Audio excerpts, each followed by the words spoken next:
Hi guys, part 7. It is part 7. I am Flaminialdo. I know that's not how you say your name. Sorry. But I assume that's not your actual name. I think that might just be your handle, your social media handle. Okay, I really like this question that you asked me. What would your vision board look like at 19 compared to now? What are the main differences? 19 would have been still the same sort of stuff. Definitely babies, pregnancy, so many children. That's always been my way. I've always been obsessed. And at 19, all I wanted to do was just have babies. I'm sure it would have been like a lot of actresses with Oscars and beautiful home and, lots of things like that. I didn't know anything really about spirituality at that point, so there wouldn't have been anything. I don't think there would have been anything philanthropic. There wouldn't have been anything to do with meditation or yoga or being the change. None of that. I was definitely very focused on my goal of becoming a famous actress and having 1,000 babies. They were my two things. And I remember at that age, I really wanted to be rich too. I was like, I want to be rich. I want to be this. I want to be that. So now it's really different in that I understand that being rich is about truly having everything within you. And that is being wealthy and having beautiful friends, an amazing family, and life experiences in that sense, and deep connections. That is wealth. I didn't understand that at 19. Now, 11 years later, I understand the concept. It wasn't probably until I was 25, 26 I started to wrap my head around that. My board is pretty similar, to be honest. I still have pregnant bellies and babies and actresses that I admire and direct filmmakers that I love. I didn't really care about filmmakers back then either. I was like, I don't care what I do. I don't care about the quality of the movie. I just want to be famous and rich because that will make me happy. And that's completely backwards. So now it's about being inspired by creative people. And the other thing I didn't really think about was I was just self-serving. I mean, I was really about what's my life going to look like? What are my experiences going to be? Not what are my experiences going to be that can affect people and help other people have good experiences in their life.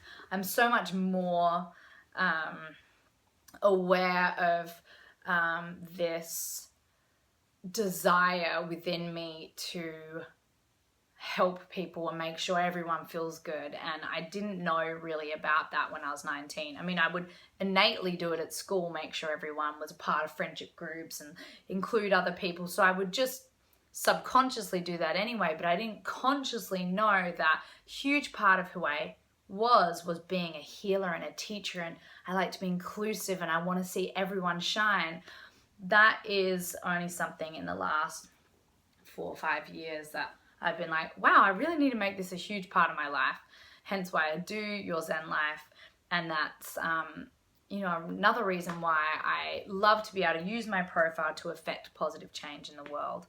So that's kind of the main difference to back then.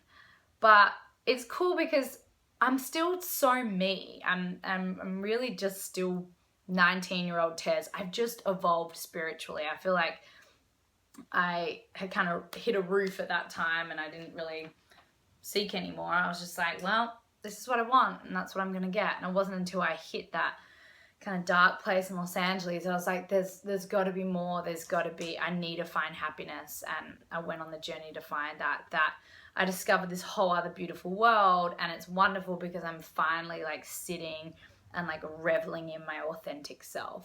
So that's been really lovely. So that's what the differences would be. I really liked that question, so thank you. Okay, from Aria, is happiness a choice? That's a really good question. I think people would answer this in really different ways, but I believe so. I believe you choose every day to be in a mental state that feels content and calm and serene. Because I wouldn't say it's easy. I would not say happiness is just easy and organic, maybe for some people.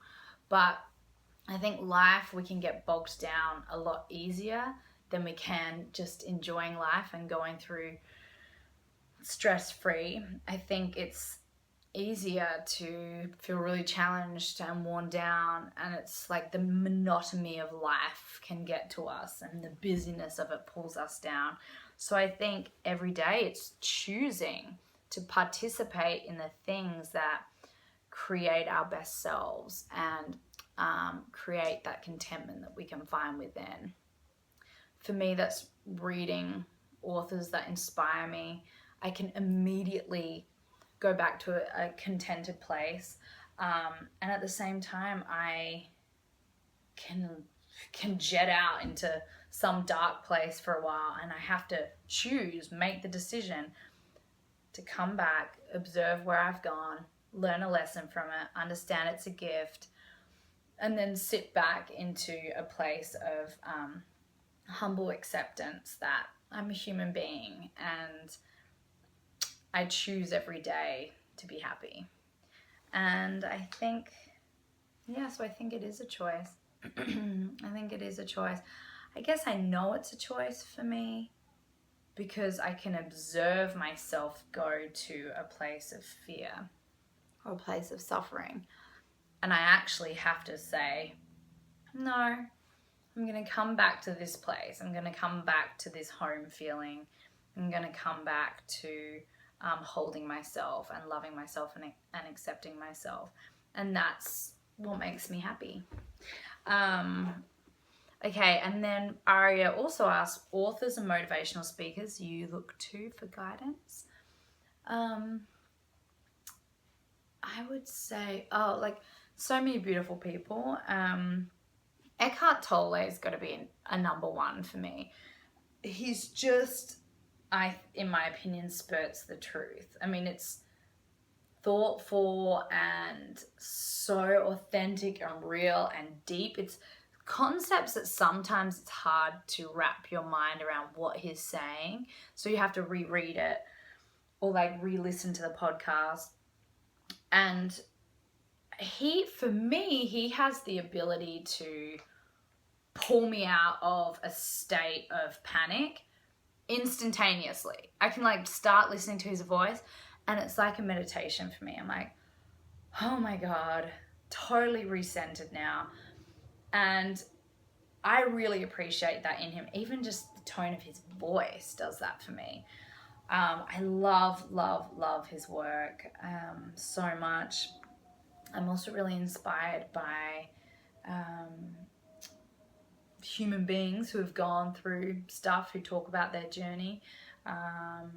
Like Gabrielle Bernstein, I think she's really great. She did this book called Spirit Junkie, which is amazing.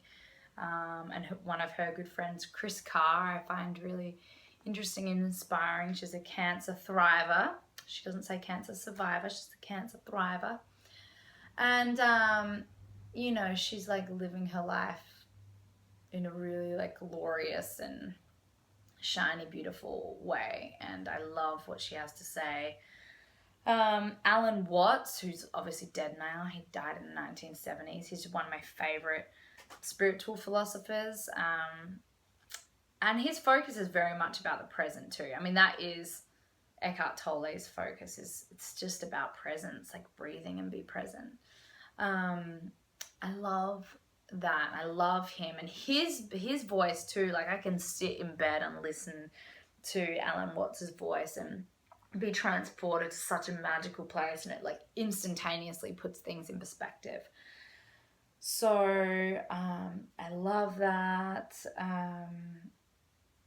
There are beautiful people in the industry who I really am inspired by. India Ari, I love the music that she does and what she stands for and how she talks about fame. And find her really inspiring, and I've listened to a lot of her stuff. Also, my good friend Amanda DeCadenet, I always love hearing her perspective on life, and she's someone that you can meet and just get deep with instantaneously, and she's seen so many sides, and she's just constantly in it, just trying to be her best self, and I just find her very, very inspiring, and I love what she has to say.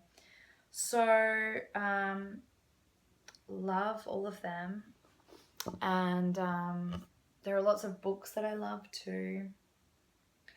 Four Agreements, A New Earth, Eckhart Tolle. That's like my Bible. That's the one which is highlighted through, and dog-eared. And right now I'm reading a book called If the Buddha Married, which is so fantastic. It's wonderful. It's just like Zen marriage. It's really nice. And then Anatomy of the Spirit's great too. That's about using your intuition to physically determine like the ailments in your body, to like be able to go through and be like, oh wow, this is manifesting itself in my body because I'm stressed or because I'm harboring something from my childhood. And that's Caroline Miss wrote that. I actually saw her speak recently, and she was so brilliant. I loved what she had to say, where our physical ailments come from mental distress, and thought that was so interesting. My doggies. Okay, cool. We're almost out of time, so I'm gonna move on to the next one. Okay, bye.